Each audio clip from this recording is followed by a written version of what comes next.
Welcome to GT media. ముందుగా headlines చూద్దాం. కొత్త కానిస్టేబుళ్లకు నియామక పత్రాలు అందజేసిన ఉప ముఖ్యమంత్రి పవన్ కళ్యాణ్. శాంతి భద్రతల పరిరక్షణ, మహిళల భద్రతే కూటమి ప్రభుత్వ ప్రధాన లక్ష్యం. కానిస్టేబుల్ గా మొదలైన తన తండ్రి ప్రస్థానమే తనకు స్ఫూర్తి అని వెల్లడి. గత ప్రభుత్వ హయాంలో పెరిగిన గంజాయి, డ్రగ్స్, సైబర్ నేరాలను అరికట్టాలని పిలుపు. ఖరీఫ్ సీజన్లో రికార్డు స్థాయిలో 25.04 లక్షల మెట్రిక్ టన్నుల ధాన్యం సేకరణ. రాష్ట్ర చరిత్రలోనే ఇది ఒక మైలురాయిగా అభివర్ణించిన మంత్రి నాదెండ్ల మనోహర్. ఇప్పటికే రైతుల ఖాతాల్లోకి 5,682 కోట్లు జమ చేసినట్టు వెల్లడి. దళారులను నమ్మి మోసపోవద్దని రైతులకు ప్రభుత్వ విజ్ఞప్తి. మా ఆదివాసీ దేవుల జోలికొస్తే ఊరుకునేది లేదని మంత్రి సీతక్క హెచ్చరిక. 2 విడతల పంచాయతీ ఎన్నికలు విజయవంతంగా పూర్తయ్యాయన్న మంత్రి. ఈ ఎన్నికల్లో కాంగ్రెస్ సత్తా చాటిందన్న సీతక్క. పూర్తి స్థాయి నిధులు గ్రామాలకు అందాలనే ఉద్దేశంతో ఎన్నికలు నిర్వహించినట్లు వెల్లడి.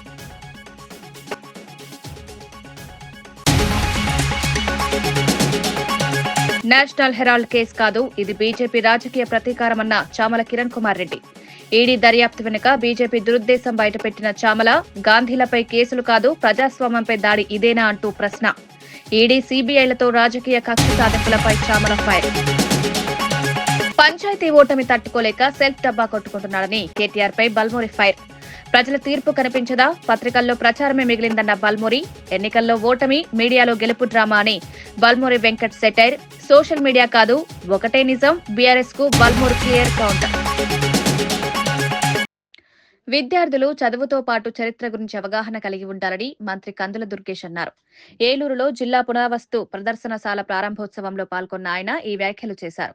చరిత్ర తెలిసినప్పుడే సమాజంలో జరిగే మార్పులను అర్థం చేసుకోగలమన్నారు. పురావస్తు ప్రదర్శనశాలలు యువతలో ఆసక్తిని పెంచి వారసత్వ విలువలను కాపాడతాయని పేర్కొన్నారు. నేటి తరం సాంకేతిక విద్యతో పాటు సంస్కృతి, సాంప్రదాయాలపై అవగాహన పెంచుకోవాల్సిన అవసరం ఉందన్నారు. ప్రభుత్వం చరిత్ర పరిరక్షణకు ప్రాధాన్యమిస్తోందని, ఇలాంటి ప్రదర్శనశాలలు మరిన్ని ఏర్పాటు చేస్తామన్నారు. విద్యార్థులు సమగ్ర వ్యక్తితో ఎదగాలంటే చరిత్ర అధ్యయనం కీలకమని మంత్రి స్పష్టం చేశారు. భావితరాల వారికి కూడా ఉపయోగపడేటువంటి కార్యక్రమం. ఈ రకమైనటువంటి పురావస్తు ప్రదర్శనశాలకు గాని, సంగీత నృత్య కళాశాలకు గాని సంపూర్ణంగా సహకరిస్తుందనేటువంటి మాటను కూడా మీకు మనవి చేస్తున్నారు. ఈ మధ్య కాలంలోనే 2017లో మనకి పోలవరం దగ్గర, రుద్రమకోట దగ్గర తవ్వకాలు జరిగితే అక్కడ లభించినటువంటి అవశేషాలు చాలా ఇక్కడ కనపడ్డాయి. ఒక 5 సంవత్సరాల పాటు ఈ రాష్ట్రంలో కళలకు గాని, కళాకారులకు గాని సరైనటువంటి అవకాశం లభించినటువంటి సందర్భాన్ని మనం చూసాం. ఉగాది పురస్కారాలు కానీ, కందుకూరు వీరేశలింగం గారి పేరుతో ఏర్పాటు చేసినటువంటి పురస్కారాలు కానీ, ఇతరత్ర సాంస్కృతిక కార్యక్రమాలు కానీ ఆ 5 సంవత్సరాల కాలంలో మచ్చు కూడా కనపడినటువంటి సందర్భం మనం గమనించాం. శ్రీకొండ ప్యాలెస్ నిర్వహణపై టాటాడ సంస్థతో పాటు పలు ప్రముఖ సంస్థలు ఆసక్తి చూపుతున్నట్లు మంత్రి పయ్యావుల కేశవ్ తెలిపారు. ప్యాలెస్ నిర్వహణను ప్రొఫెషనల్ విధానంలో చేపట్టి పర్యాటక అభివృద్ధికి ఉపయోగించాలన్నదే ప్రభుత్వ లక్ష్యమన్నారు. ప్రజాధనంతో నిర్మించిన ఆస్తులు సద్వినియోగం కావాలనే ఉద్దేశంతో పారదర్శక విధానంలో నిర్ణయాలు తీసుకుంటామని స్పష్టం చేశారు. పర్యాటక రంగం అభివృద్ధి చెందితే రాష్ట్రానికి ఆదాయం పెరుగుతుందని, స్థానిక యువతకు ఉపాధి అవకాశాలు కలుగుతాయన్నారు. రుషికొండ ప్రాంతాన్ని అంతర్జాతీయ స్థాయి పర్యాటక కేంద్రంగా తీర్చిదిద్దాలన్న ఆలోచన ఉందని పేర్కొన్నారు. అన్ని నిబంధనలు పాటిస్తూ ప్రజల ప్రయోజనాలను కాపాడేలా నిర్ణయాలు తీసుకుంటామని మంత్రి భరోసా ఇచ్చారు. ఏపీ టూరిజం పేరుతో గత ముఖ్యమంత్రి గారు తన నివాస గృహం కోసం ఏర్పాటు చేసుకున్నటువంటి ప్యాలెస్ ఏదైతే ఉందో దాన్ని ఏ రకంగా సద్వినియోగం చేసుకోవాలనేటువంటి దాని మీద గ్రూప్ ఆఫ్ మినిస్టర్స్ సమావేశం జరిగింది. నెలకు 25 నుంచి 30 లక్షల రూపాయలని కేవలం జస్ట్ మెయింటెనెన్స్ మీదనే పోతా ఉంది. సో ఇప్పటికీ మనం పబ్లిక్ నుంచి ఒపీనియన్స్ తీసుకున్నాం, వచ్చాయి. సీరియస్గా ఒక 4-5 మేజర్ సంస్థలు వచ్చినాయి. టాటా గ్రూప్ లాంటిది రావడం, లీలా ప్యాలెస్ లాంటిది రావడం, ఇంకా 2-3 ఫారెన్ కంపెనీలు రావడం, వాళ్ళందరూ కూడా ఇంట్రెస్ట్ చూపించారు. కానీ కేపబిలిటీస్ మీద కూడా ఏం చేయబోతున్నారు, ఏం చేయాలనుకుంటున్నారు అనేది మళ్ళీ ఒక 1 వీక్ లోపలే వాళ్ళందరినీ కన్సల్ట్ చేయమని చెప్పాం. టాటా సంస్థ అయితే ఒక కాన్సెప్ట్ పేపర్ కూడా ఇచ్చారు వాళ్ళు. మిగిలిన వాళ్ళు in the process of submitting. ఒక 1 వీక్ తర్వాత మళ్ళీ కూర్చుని ఇంకా వీక్లీ ఎవ్రీ 15 days దాని మీద ప్రోగ్రెస్ చేసి సాధ్యమైనంత తొందరలోనే దాని మీద ఒక 2-3 ఆప్షన్స్ పెట్టి నిర్ణయం తీసుకునే దానికి ప్రయత్నం చేస్తాం. ఆక్వా రంగ అభివృద్ధి కోసం రాష్ట్ర ప్రభుత్వం దాదాపు 1,200 కోట్ల రూపాయల విద్యుత్ రాయితీలు అమలు చేస్తున్నట్లు మంత్రి అచ్చెన్నాయుడు వెల్లడించారు. ఈ రాయితీల వల్ల మత్స్యకారులు, ఆక్వా రైతులకు గణనీయమైన ఊరట లభిస్తుందన్నారు. విద్యుత్ వ్యయం తగ్గడంతో ఉత్పత్తి వ్యయం తగ్గి రైతులకు లాభాలు పెరుగుతాయన్నారు. ఆక్వా రంగం రాష్ట్ర ఆర్థిక వ్యవస్థకు కీలకమని, ఉపాధి కల్పనలో ఈ రంగం ముఖ్య పాత్ర పోషిస్తోందన్నారు. గతంలో ఎదురైన సమస్యలను పరిష్కరించేందుకు ప్రభుత్వం ప్రత్యేక దృష్టి సారించిందని పేర్కొన్నారు. ఆక్వా ఉత్పత్తుల ఎగుమతులు పెంచేలా చర్యలు తీసుకుంటామని, రైతులకు అవసరమైన అన్ని సహాయాలు అందిస్తామని మంత్రి అచ్చెన్నాయుడు స్పష్టం చేశారు. అదేవిధంగా మన దేశంలో ఉపయోగించుకోవడానికి అటువంటి సంస్థ ఒకటి తయారు చేసి మనం ప్రయత్నం చేస్తే ముందుకు తీసుకెళ్లగలమని పెద్దలందరూ ఆలోచన చేస్తున్నారు. దానికి మేము కూడా ఫుల్ సపోర్ట్ చేసి ప్రభుత్వం నుంచి ఎంతవరకు సహాయం చేయాలో చేస్తామని చెప్పాం. ఇప్పటికి 48% రిజిస్ట్రేషన్ చేశాం. ఆక్వా రంగానికి 3-4 శాఖలతో సంబంధం. మీకు నీరు కావాలంటే ఇరిగేషన్ శాఖ ఇవ్వాలి, మీకు కరెంట్ కావాలంటే ఎలక్ట్రిసిటీ శాఖ ఉండాలి. ఈ విధంగా 2-3 శాఖలతో సంబంధం కాబట్టి మేము వాళ్ళతో కూడా ఎప్పటికప్పుడు మాట్లాడి సమస్యలన్నీ పరిష్కరిస్తున్నాం. కానీ అనుకున్న స్థాయిలో అవ్వటం లేదు. ఈ రంగానికి అవసరమైనటువంటి శాఖలందరితో కలిసి ఒక కమిటీ వేసి ఎప్పటికప్పుడు మాట్లాడుకొని ఈ సమస్యలు కూడా పరిష్కరించడానికి ప్రత్యేకమైనటువంటి చొరవ చూపుతామని చెప్పి తెలియజేస్తున్నాను. వైసీపీ హయాంలో రాజకీయ కక్షతో నిషేధిత జాబితాలో చేర్చిన భూముల అంశాన్ని సమీక్షించి బాధితులకు న్యాయం చేస్తానని మంత్రి నాదెండ్ల మనోహర్ స్పష్టం చేశారు. గత ప్రభుత్వంలో అనేక భూములను కారణం లేకుండా నిషేధిత జాబితాలో చేర్చి ప్రజలను ఇబ్బంది పెట్టారని విమర్శించారు. ప్రస్తుత ప్రభుత్వం అధికారంలోకి వచ్చిన తర్వాత ఆ భూములపై సమగ్ర పరిశీలన చేపట్టి నిజమైన యజమానులకు న్యాయం చేసే దిశగా చర్యలు తీసుకుంటామన్నారు.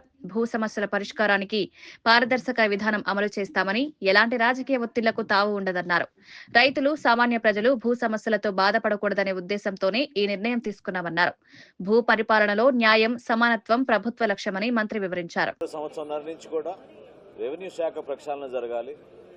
ఎవరైతే ఇబ్బంది పడుతున్నారో సామాన్యులు, వాళ్ళు ఇన్నిసార్లు తిరగకూడదు ప్రభుత్వ కార్యాలయాలని ఈ 22A భూములపైన నిషేధం, ఇబ్బందులు, దానికి చేయాల్సిన సవరణలు, డేటా ఎంటర్ అవుతున్నప్పుడు జరిగిన పొరపాట్లు, వీటన్నిటిపైన కూడా ప్రతి జిల్లాలో కూడా సమీక్షించి త్వరగా దీన్ని ఆ సమస్య పరిష్కారం చేయమని ఆయన ఇచ్చిన ఆదేశాల మేరకు ఈరోజు ఏలూరు జిల్లాలో మొట్టమొదటిసారి ప్రజలకే అవకాశం ఇచ్చి వచ్చిన ప్రతి అర్జీని స్వీకరించడమే కాకుండా పరిష్కారం చేసే విధంగా చర్యలు తీసుకుంటున్నాం. ఏవైతే ఇతర శాఖలతో అంటే ప్రత్యేకంగా దేవాదాయ శాఖతో అనుసంధానమైన కొన్ని సమస్యలపైన వారం నుంచి 14 రోజుల సమయం వాటికి గడువుగా మేము ఒక సిస్టమేటిక్ విధానంలో వెళ్లే విధంగా మేము చర్యలు తీసుకుంటాం. ములుగు జిల్లాలో కాంగ్రెస్ పార్టీకి వస్తున్న ప్రజాదరణను తట్టుకోలేక బీఆర్ఎస్ నేతలు తనపై తప్పుడు ప్రచారం చేస్తున్నారని మంత్రి సీతక్క ఆగ్రహం వ్యక్తం చేశారు. గ్రామ పంచాయతీ ఎన్నికల 2 విడతల్లో కాంగ్రెస్ పార్టీ అత్యధిక స్థానాలు గెలుచుకుందన్నారు. అయితే తప్పుడు ప్రచారం కారణంగా కొన్ని పంచాయతీల్లో ఓటమి ఎదురైందని పేర్కొన్నారు. సమ్మక్క సారలమ్మ జాతర, ఆదివాసీ సంస్కృతి, వారి ఆత్మగౌరవంపై దుష్ప్రచారం చేస్తే ఊరుకోబోనని హెచ్చరించారు. ప్రజల విశ్వాసంతోనే కాంగ్రెస్ విజయం సాధించిందని, రాజకీయ కుట్రలతో ఆ విశ్వాసాన్ని దెబ్బతీయాలని చూస్తున్నారని విమర్శించారు. ప్రజల సమస్యల పరిష్కారమే తమ లక్ష్యమని, గిరిజన హక్కుల పరిరక్షణకు కట్టుబడి ఉన్నామని మంత్రి సీతక్క స్పష్టం చేశారు. వ్యవహరిస్తూ తప్పుడు వార్తలు ప్రమోట్ చేస్తూ బీఆర్ఎస్ నాయకుడి సొంత ఊర్లో కాంగ్రెస్ పార్టీ గెలవడం జరిగింది. మరి జెండాలు పట్టుకొని ఎగిరే ఆ టీఆర్ఎస్ నాయకుల సొంత గ్రామం, నా మీద నిలబడ్డ వాళ్ళ సొంత గ్రామం కాల్వపల్లిలో కూడా కాంగ్రెసే విజయం సాధించింది. కానీ ఎంత తప్పుడు ప్రచారం చేస్తున్నారు. సమ్మక్క తల్లి జాతర కోసం అంటే రాళ్లను చూసి మొక్కుతారా, అది అని మాట్లాడుతుంది ఆ తల్లి మహబూబాద్ నుంచి. సహించలేక ఆ మాజీ మంత్రి గారు ఎక్కడ పడితే అక్కడ ఆమె నోరు బారేసుకుంటుంది. ఆమెకేందో నువ్వు చేసినో జాతరలు, ఏం చేసినో తెలుసు, ఏం అనుభవించినవో తెలుసు నీకు. కాబట్టి తప్పుడు ప్రచారం చేయడం మానుకోవాలి. మేదక్, సిద్దిపేట జిల్లాల్లో కాంగ్రెస్ పార్టీలో బీఆర్ఎస్ కు చెందిన కోవర్ట్లు పనిచేస్తున్నారని మాజీ ఎమ్మెల్యే మైనంపల్లి హనుమంతరావు సంచలన వ్యాఖ్యలు చేశారు. ఈ కోవర్టు వ్యవస్థ కారణంగానే కొన్ని స్థానాల్లో కాంగ్రెస్ ఓటమి పాలైందని ఆయన ఆరోపించారు. పార్టీ సమావేశాల్లో చర్చలు జరుగుతుండగానే కొందరు నేతలు పక్కకు వెళ్లి బీఆర్ఎస్ నాయకులకు సమాచారం చేరవేస్తున్నారన్నారు. బ్యాలెట్ ఓటింగ్ విధానంలో జరిగిన ఎన్నికల్లో కాంగ్రెస్ పార్టీ మెరుగైన ఫలితాలు సాధించిందని, ఇదే విధానం దేశవ్యాప్తంగా అమలులో ఉంటే కేంద్రంలో కూడా కాంగ్రెస్ అధికారంలోకి వచ్చేదని అభిప్రాయపడ్డారు. పార్టీ అంతర్గతంగా పునరాలోచన జరగాలని, కోవట్లపై చర్యలు తీసుకోవాలని ఆయన సూచించారు. ప్రజాస్వామ్యాన్ని బలోపేతం చేయాలంటే నిజాయితీ గల నాయకత్వం అవసరమని మైనంపల్లి స్పష్టం చేశారు. కే కమాండ్ ఉంది. ఇది చాలా బాధాకరం నేను చెప్పడానికి. ప్రతి నియోజకవర్గంలో మా పార్టీలో ఉండుకుంటూ వాళ్లకు హెల్ప్ చేసే వాళ్ళు ఉన్నారు కోవట్స్. ఈ కోవట్ సిస్టమ్ పోతే 100% మేము గెలిచి చూపిస్తామని చెప్పి కూడా ఈ సందర్భంగా తెలియజేస్తా ఉన్నా. నేను ఎన్నిసార్లు చెప్పాను, మీకు కోవట్లు ఉండే బదులు ఆ పార్టీకి వెళ్ళిపోండి అని. వాళ్ళు పోరు, ఇక్కడుండి సిస్టమ్ను పాడు చేస్తూ ఉన్నారు. అంటే మరి రాష్ట్రం అంతా కూడా ఉండొచ్చు. నాకు ఎక్కువ అవగాహన సిద్దిపేట, మెదక్ జిల్లా, గ్రేటర్ హైదరాబాద్లో ఉంది కాబట్టి ఇవాళ స్టిల్ ఆన్ టుడే మాకు ఎన్నికల్లో కూడా ఎన్నో ప్రయత్నాలు జరిగినాయి. మేమేదన్నా మాట్లాడితే ఇక్కడ పక్కన పోయి మా వాళ్ళే ఫోన్లో ఇమీడియట్ ఇన్ఫర్మేషన్ ఇవ్వడం, అరే అన్న ఈ సంఘంను కలిసిండ్రు, ఇమీడియట్ వాళ్ళని క్యాచ్ చేసుకోండి అంటే రాత్రి 12 గంటలకు హరీష్ రావు రావడం, వాళ్ళని మేనేజ్ చేయడం. లేకపోతే ఇది 50,000తో గెలిచే కాన్స్టిట్యున్సీ ఇవాళ 11,000తో గెలిచినాం మొన్న. అయినా కూడా ప్రజలకు హ్యాట్స్ ఆఫ్. లీడర్లు లేకున్నా ప్రజలు బ్రహ్మాండంగా ప్రజలు మాకు మ్యాండేట్ ఇచ్చిండ్రు. ఈ గ్రామంలో కాదు, మెదక్ నియోజకవర్గంలో ప్రతి గ్రామంలో మా సేవలు ఉన్నాయి, మా బోర్డ్స్ ఉన్నాయి, మోటార్స్ ఉన్నాయి. ఒక ఊర్లో 20 బోర్లు ఉంటే ఒక ఊర్లో 25 ఉన్నాయి, ఒక ఊర్లో 30 ఉన్నాయి. మరి ఒక బోర్కి ఎన్ని పైసలు కావాలా? మేము ఈరోజు కాదు, ఆనాటి నుంచి చేస్తున్నాం. ఇప్పుడు మా అబ్బాయే ఏ గ్రామానికైనా పోతే అరే 1,00,000 రూపాయలు ఇచ్చినావు అని చెప్తుండ్రు, పప్పా నువ్వు 1 lakh ఇచ్చినావంటే వాళ్ళకంటే 1 lakh ఏనాడు ఇచ్చిన? 20 సంవత్సరాల క్రితం ఇచ్చిన. ఆ 1 lakh ఒకప్పుడు ఇక్కడనే రామాయంపేటలోనే 40,000 పెడితే ఎకరం దొరుకుతుండే. ఇలా 3 కోట్లు 4 కోట్ల రూపాయలు. అంటే మా సర్వీసెస్ ఆ రోజు నుంచి ఈ రోజు వరకు ఉన్నాయి. అన్ని సంఘాలకు, పార్టీలకు అతీతంగా, కులాలకు అతీతంగా పనిచేసినాం. ఇవాళ మా క్యాడర్ కూడా అదే విధంగా పనిచేస్తుంది. మొన్న సర్పంచ్ ఎలక్షన్స్లో చాలామంది క్వశ్చన్ చేయడం జరిగింది, అరే అన్న సర్పంచ్ ఎలక్షన్స్ ఎందుకు పట్టించుకుంటున్నావు, అంత తిరుగుతున్నావు అని. నాకు బాధాకరం ఏంటంటే మాకు ప్రాపర్గా మేము గెలిచినప్పటికీ, ప్రజలు మ్యాండేట్ ఇచ్చినప్పటికీ మాకు ప్రాపర్గా క్యాడర్ లేకుండే. ఇవాళ గొప్పతనం ఏంటంటే 75% మెదక్ నియోజకవర్గంలో మా సర్పంచ్లు వచ్చిండ్రు. రేపు వాళ్ళ ద్వారా మాకు అండ. మా లీడర్ పంచాయతీ ఎన్నికల్లో పరాజయాన్ని జీర్ణించుకోలేక కేటీఆర్ సొంత పత్రికల్లో సెల్ఫ్ డబ్బా కొట్టుకుంటున్నారని ఎమ్మెల్సీ బల్మూరి వెంకట్ విమర్శించారు. ప్రజల తీర్పును గౌరవించకుండా ప్రచార యుద్ధానికి దిగడం ప్రజాస్వామ్యానికి విరుద్ధమన్నారు. ఎన్నికల ఫలితాలు స్పష్టంగా కనిపిస్తున్నా వాస్తవాలను దాచిపెట్టే ప్రయత్నం జరుగుతోందని ఆరోపించారు. ప్రజలు ఇచ్చిన తీర్పు బీఆర్ఎస్ పాలనపై అసంతృప్తిని వెల్లడిస్తోందన్నారు. ఇకనైనా పార్టీలు విమర్శ చేసుకుని ప్రజా సమస్యలపై దృష్టి పెట్టాలని సూచించారు. ప్రజలు సోషల్ మీడియా ప్రచారాలను కాదు, వాస్తవ పాలనను మాత్రమే నమ్ముతారని, ఎన్నికల ఫలితాలే దానికి నిదర్శనమని బల్మూరి వెంకట్ స్పష్టం చేశారు. సమాధానం చెప్పు. అవి చెప్పకుండా బయటకు వచ్చి ఇదే రకంగా జుబ్లీహిల్స్ లో విర్రవిగి ఇష్టం ఉన్నట్టు మాట్లాడితే, జుబ్లీహిల్స్ ప్రజలు బాధ పెడితే ఇప్పటి వరకు నీ పరిస్థితి కనీసం బయట వచ్చి హైదరాబాద్ నగరంలో తిరిగే పరిస్థితి లేదు. నీ సొంత పార్టీలు ఉన్న నాయకులు తన్నుకుంటూ బయటకు వచ్చి దాన్ని పోలీస్ అధికారులను తిడుతున్నారు, అక్కడ ఉన్న సిఐ గారిని విమర్శించి మాట్లాడుతారు. అరే ముందు నీ ఇంట్లో పరిస్థితి ఎంతో చక్కదిద్దు. నీ సొంత పార్టీ ఎమ్మెల్యేలు తన్నుకుంటుర్రు, మీ బీఆర్ఎస్ పార్టీ కండువేసుకొని మీ కార్యకర్తలు మీ సొంత పార్టీ నాయకులు కొడుతుండ్రు, ఈ రోజు పోలీస్ స్టేషన్ లో కేసులు పెట్టుకుంటుర్రు. నీ ఇంట్లో పరిస్థితి చక్కదిద్దకుండా నీ చెల్లెని నీ పైన ఆరోపణలు చేస్తే దానికి సమాధానం చెప్పవు. నీ సొంత పార్టీ ఎమ్మెల్యేలు బయట తన్నుకొని, రోడ్ల పైన గల్లాలు పట్టుకొని తన్నుకొని ఇళ్ల పైన దాడి చేస్తుంటే దానిని పిలిచి మాట్లాడు. ఒక నియోజకవర్గంలో, ఒక మండలంలో గెలిచిన కొంతమంది సర్పంచ్ అని పక్కన పెట్టుకొని సంఘాలు గుద్దుకొని నేనేదో ఉద్ధరించినా, నేనేదో పీకినా, నేనేదో పొడిచినా అని చెప్పి ప్రెస్ మీట్ పెడుతూ సిగ్గు ఉండాలి నీకు. గెలిచిన సర్పంచ్ అని కేసీఆర్ గారు అదే పద్ధతిలో, నువ్వు అదే పద్ధతిలో కొంతమంది సర్పంచ్ అని ఇనామస్ పిలిచి మీటింగ్ పెట్టుకుంటారు అంటే దాన్ని ఏ రకంగా తర్వాత ఎలక్షన్స్ ప్రభావితం చేయడానికి మీరు ప్రయత్నిస్తారో అర్థమవుతుంది. ఇప్పటికన్నా ఈ యొక్క చిల్లర చేష్టలు. నేషనల్ హెరాల్డ్ కేసులో సోనియా గాంధీ, రాహుల్ గాంధీలపై ఈడీ ఛార్జ్ షీట్ దాఖలు చేయడం వెనుక బీజేపీ ప్రభుత్వ దురుద్దేశం ఉందని భువనగిరి ఎంపీ చామల కిరణ్ కుమార్ రెడ్డి ఆరోపించారు. గాంధీ కుటుంబాన్ని ప్రజల ముందు దోషులుగా నిలబెట్టాలనే ఉద్దేశంతోనే ఈడీ, సీబీఐ, ఈసీ వంటి సంస్థలను బీజేపీ రాజకీయ ఆయుధాలుగా వాడుకుంటోందన్నారు. తాజాగా సుప్రీంకోర్టు ఇచ్చిన తీర్పే ఇందుకు నిదర్శనమని పేర్కొన్నారు. ప్రజాస్వామ్య వ్యవస్థలను నిర్వీర్యం చేయడం సరికాదని, రాజకీయ ప్రత్యర్థులపై కక్ష సాధింపు చర్యలు మానుకోవాలని సూచించారు. దేశం ఎదుర్కొంటున్న అసలు సమస్యలపై దృష్టి పెట్టి పరిపాలనపై శ్రద్ధ పెట్టాలని కేంద్ర ప్రభుత్వానికి హితవు పలికారు. అనేది కుట్రపూరితంగా కక్ష సాధింపుతో కోసమే బీజేపీ గాంధీ కుటుంబాన్ని భారతదేశ ప్రజల ముందు దోషులుగా వాళ్ళ మనసులో ఒక దురాలోచన కలిగించాలి, ప్రజలకు తప్పుతో పట్టాలన్న ఆలోచనతోటే బీజేపీ ఈడీ అనే ఒక వ్యవస్థను, ఎందుకంటే గతంలో ఎన్నోసార్లు చెప్పినాం, ఎన్ఫోర్స్మెంట్ డైరెక్టరేట్ కానీ, సిబిఐ కానీ, ఎలక్షన్ కమిషన్ కానీ ఈరోజు వాళ్ళ సొంత ఆర్గనైజేషన్లో ఉన్నటువంటి కార్యకర్తల్లాగా వాడుకుంటారు. ఎందుకంటే మొన్నటిదాకా మీరు ఎస్ఐఆర్ చూసిర్రు, ఎలక్షన్ కమిషన్ భారతదేశ వ్యాప్తంగా కూడా ఎట్టి పరిస్థితుల్లో బీజేపీని గెలిపియాలి, ఎన్డీఏ ప్రభుత్వాన్ని కాపాడాలన్న ఉద్దేశంలోనే పనిచేస్తుంది. కానీ ఏ రోజు కూడా అదొక న్యూట్రల్ బాడీ అన్న విషయాన్ని మర్చిపోయింది. అంతకుముందు ఎన్ఫోర్స్మెంట్ డైరెక్టరేట్ తోటి చాలామంది పొలిటికల్ పార్టీస్ని భారతదేశంలో చాలామంది పొలిటికల్ లీడర్లను అన్ని పొలిటికల్ పార్టీలు ఎక్కడెక్కడైతే స్ట్రాంగ్ ఉండేనో అటు పోతే వెస్ట్ బెంగాల్లోనో, తమిళనాడులో, ఇంకా ఉన్నటువంటి తెలంగాణలో ఎక్కడ పడితే అక్కడ గతంలో కూడా మీరు చూసిరు, ఇప్పుడు కూడా చూస్తున్నారు, ఎక్కడైతే అధికారంలో స్ట్రాంగ్ లీడర్షిప్ ఎమర్జ్ అయిందో అక్కడ వీలైతే అక్కడ వాళ్ళని నిర్వీర్యం చేయడానికి ఈ సంస్థలన్నింటినీ వాడుతారు. ఏ సంస్థలు? CBI, ED, election commission. దాంట్లో భాగంగానే ఈరోజు క్లియర్గా భారతదేశ ప్రజల ముందు ఈడీకి చివాట్లు పెట్టింది కోర్టు. ఈ కేసు నేషనల్ హెరాల్డ్ కేసులో ఎటువంటి ట్రాన్సాక్షన్ జరగలేదు, ఎటువంటి లావాదేవీలు జరగలేదు, ఎటువంటి ప్రాపర్టీ మూవబుల్ కానీ ఇమ్మూవబుల్ అసెట్స్ కానీ ట్రాన్స్ఫర్ కాలేదు.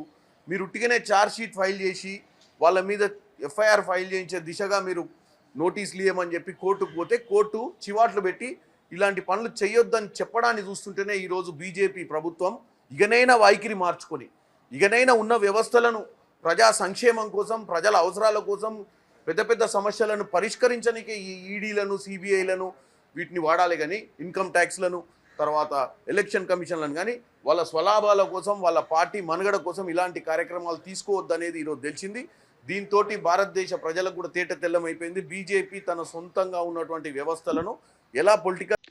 ఉపాధి హామీ పథకం పేరు మార్పుపై మంత్రి సత్యకుమార్ స్పందిస్తూ కీలక వ్యాఖ్యలు చేశారు. దేశ ప్రజలు ఎక్కువగా మాట్లాడే మాతృభాషకు ప్రాధాన్యమిస్తూ పథకానికి పేరు పెట్టినట్లు ఆయన తెలిపారు.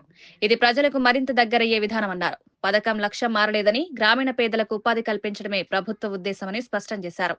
పేరు మార్పును రాజకీయ రంగు పులమడం సరికాదని పేర్కొన్నారు. ఉపాధి హామీ పథకం ద్వారా గ్రామీణ ప్రాంతాల్లో ఉపాధి అవకాశాలు పెరిగాయని, కరోనా సమయంలో కోట్లాది కుటుంబాలకు ఇది ఆదరణగా నిలిచిందని గుర్తు చేశారు. పథకాన్ని మరింత సమర్థవంతంగా అమలు చేయడానికి కేంద్రం చర్యలు తీసుకుంటోందని, ప్రజల సంక్షేమమే ప్రభుత్వ ధ్యేయమని మంత్రి తెలిపారు. ఈ యూనివర్సల్ స్క్రీనింగ్ రాష్ట్రంలో చేపడుతున్న యూనివర్సల్ స్క్రీనింగ్ కానీ, యూనివర్సల్ హెల్త్ కవరేజ్ ఇనిషియేటివ్స్ పట్ల కూడా వారు గౌరవ ముఖ్యమంత్రిని ప్రశంసించడం జరిగింది. అదేవిధంగా రాష్ట్రంలో ఆరోగ్యానికి పెద్దపీట వేస్తూ హెల్దీ, వెల్దీ, హ్యాపీ ఆంధ్రప్రదేశ్ని, స్వర్ణాంధ్రప్రదేశ్ని నిర్మాణం చేసే దిశగా ప్రభుత్వం తీసుకుంటున్న చర్యలను కూడా వారు అభినందించడం జరిగింది. అదేవిధంగా ఆ సందర్భంగా ముఖ్యమంత్రి గారు మాట్లాడుతూ ప్రధానంగా ఈ ఎక్స్పర్ట్ గ్రూపు పని ఏంటంటే మామూలుగా రియాక్టివ్ ట్రీట్మెంట్ ఫస్ట్ యాటిట్యూడ్ నుంచి, అంటే వ్యాధి బారిన పడిన తర్వాత రియాక్ట్ కావడం, తర్వాత ట్రీట్మెంట్ అందించడం కాకుండా ప్రివెంటివ్ మెజర్స్ దిశగా, ప్రివెంటివ్ మెజర్స్ దిశగా, వెల్నెస్ అప్రోచ్ దిశగా కూడా ప్రయత్నాలు చేయాలి. దాంట్లో ఈ తద్వారా డిసీజ్ బర్డన్ కూడా తగ్గించే దిశగా ప్రయత్నం చేస్తున్నామని చెప్పడం జరిగింది. అదేవిధంగా 4 పిల్లర్స్గా వారు ఈ హెల్త్ విజన్కి సంబంధించి 4 స్తంభాలను వాళ్ళు పేర్కొనడం జరిగింది. Preventive and wellness approach, equitable health care, quality health care, technology and AI enabled service delivery and system and financial structuring. ఈ 4 స్తంభాల మీద ఆరోగ్య వ్యవస్థను ఒక పటిష్టపరచాలనే వారి ఉద్దేశాన్ని చెప్పడం జరిగింది. అనేక మంది ప్రెజెంటేషన్ అయిన తర్వాత వారి అభిప్రాయాల్ని పంచుకున్నారు. దీంట్లో భాగంగా రాష్ట్రంలో తీసుకుంటున్న చర్యలు అభినందిస్తూనే కాస్త సలహాలని, సూచనలు కూడా, మొదటి మీటింగ్ కాబట్టి దీంట్లోనే కొన్ని సూచనలు ఇవ్వడం జరిగింది. తర్వాత సంవత్సరానికి 2 సార్లు కలవాలని, ఒకసారి వర్చువల్గాను, రెండోసారి ఫిజికల్ కూడా కలిసి, తర్వాత ఫీల్డ్ విజిట్స్ కూడా వాళ్ళు వచ్చి దానికి అనుగుణంగా సలహాలను, సూచనలు, రికమెండేషన్ ఇస్తే దానికి అనుగుణంగా ఆరోగ్య వ్యవస్థ పటిష్టపరచడం కోసం రాష్ట్రంలో ఒక నిర్ణయం తీసుకోవాలి. పూర్తిగా ఏంటంటే రాబోయే రోజుల్లో రైట్ టు హెల్త్ ఒక చట్టం, రైట్ టు హెల్త్ చట్టం ఉంటే ఏ రకంగా ప్రతి ఒక్కరికి యాక్సెసిబుల్ హెల్త్ యాక్సెసిబుల్ అవుతుందో ఆ రసగా నిర్ణయాలు తీసుకుంటామని కూడా మరో ముఖ్యమంత్రి గారు చెప్పడం జరిగింది. దాంట్లో భాగంగా అనేక రకాల సలహాలు ఇచ్చారు. అదే ఎక్స్టర్నల్ డిటర్మినెంట్స్ ఏదైతే ఉన్నాయో, న్యూట్రిషన్ కానీ, వాటర్ క్వాలిటీ, పొల్యూషన్ని ఇంప్రూవ్ చేయాలని, ఉమెన్స్ పార్టిసిపేషన్ పెంచాలని, తర్వాత హెల్త్ స్కిల్లింగ్, కెపాసిటీ బిల్డింగ్, ప్రధానంగా ఈ ఫీల్డ్ లెవెల్లో ఉంటున్న హెల్త్ ప్రొఫెషనల్స్ ఎవరు ఉన్నారో వారికి ట్రైనింగ్ విధంగా కానీ, అదేవిధంగా లైఫ్ ఎక్స్పెక్టెన్సీ పెంచడమే కాకుండా లైఫ్ క్వాలిటీ పెంచే దిశగా కూడా వారికి కొన్ని సూచనలు జరగడం జరిగింది.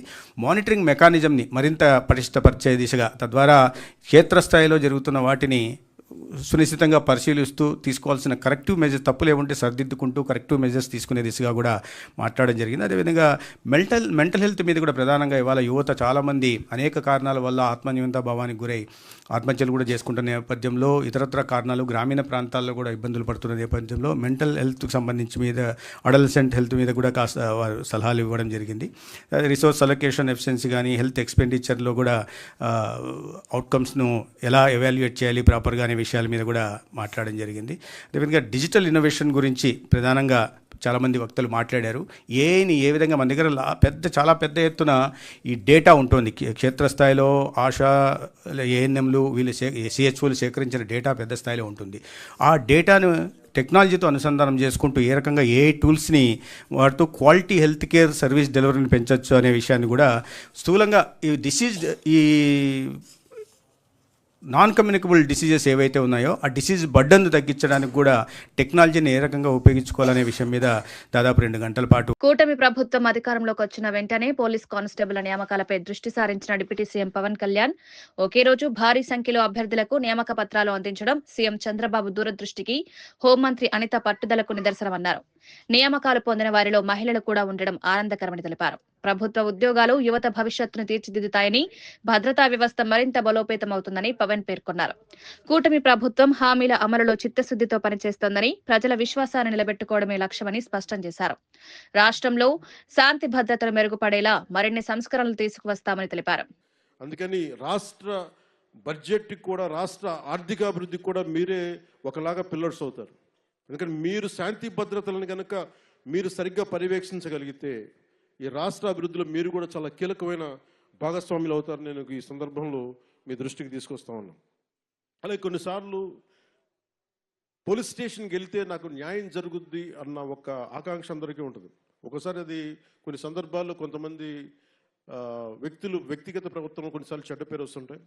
దాన్ని దృష్టిలో పెట్టుకొని మీరు మంచి పేరు వచ్చేలా చేయాలని మనస్ఫూర్తిగా కోరుకున్న, అదే సమయంలో విధి నిర్వహణలో ఉన్న అధికారులకి ఎలాంటి ఇబ్బందులు ఎదురైనా ప్రత్యేకించి కూటమి ప్రభుత్వం, గౌరవ ముఖ్యమంత్రి నారా చంద్రబాబు నాయుడు గారి నాయకత్వంలో కూటమి ప్రభుత్వం మీకు అండగా నిలుస్తుంది.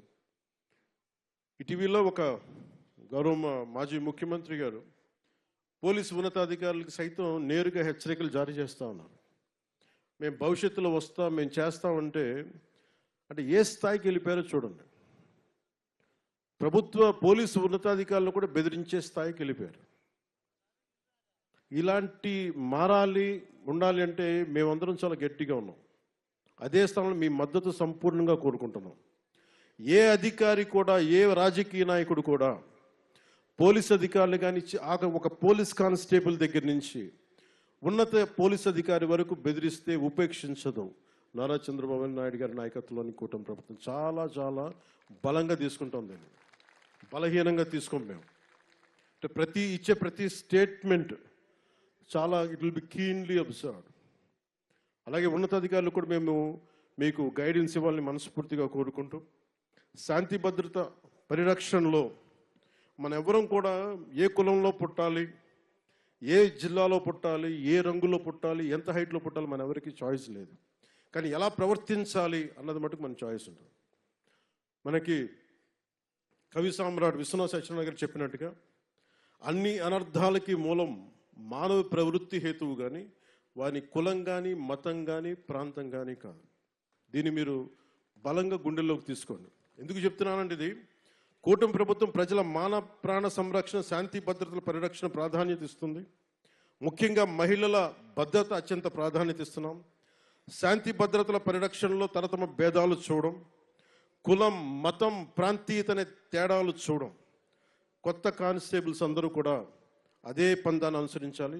మీ ఉద్యోగ జీవితంలో మీరంతా మరింత ఉన్నత శిఖరాలు చేరుకోవాలి. మీ అందరికీ తెలియజేసుకోండి. వార్తలు ముగించే ముందు ముఖ్యాంశాలు మరోసారి. కొత్త కానిస్టేబుళ్లకు నియామక పత్రాలు అందజేసిన ఉప ముఖ్యమంత్రి పవన్ కళ్యాణ్. శాంతి భద్రతల పరిరక్షణ, మహిళల భద్రతే కూటమి ప్రభుత్వ ప్రధాన లక్ష్యం. కానిస్టేబుల్ గా మొదలైన తన తండ్రి ప్రస్థానమే తనకు స్ఫూర్తి అని వెల్లడి. గత ప్రభుత్వ హయాంలో పెరిగిన గంజాయి, డ్రగ్స్, సైబర్ నేరాలను అరికట్టాలని పిలుపు. ఖరీఫ్ సీజన్లో రికార్డు స్థాయిలో 25.04 లక్షల మెట్రిక్ టన్నుల ధాన్యం సేకరణ. రాష్ట్ర చరిత్రలోనే ఇది ఒక మైలురాయిగా అభివర్ణించిన మంత్రి నాదెండ్ల మనోహర్.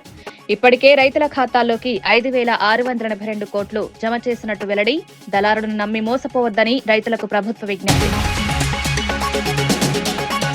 మా ఆదివాసీ దేవుళ్ల జోలికొస్తే ఊరుకునేది లేదని మంత్రి సీతక్క హెచ్చరిక. 2 విడతల పంచాయతీ ఎన్నికలు విజయవంతంగా పూర్తయ్యాయన్న మంత్రి. ఈ ఎన్నికల్లో కాంగ్రెస్ సత్తా చాటిందన్న సీతక్క. పూర్తి స్థాయి నిధులు గ్రామాలకు అందాలనే ఉద్దేశంతో ఎన్నికలు నిర్వహించినట్లు వెల్లడి.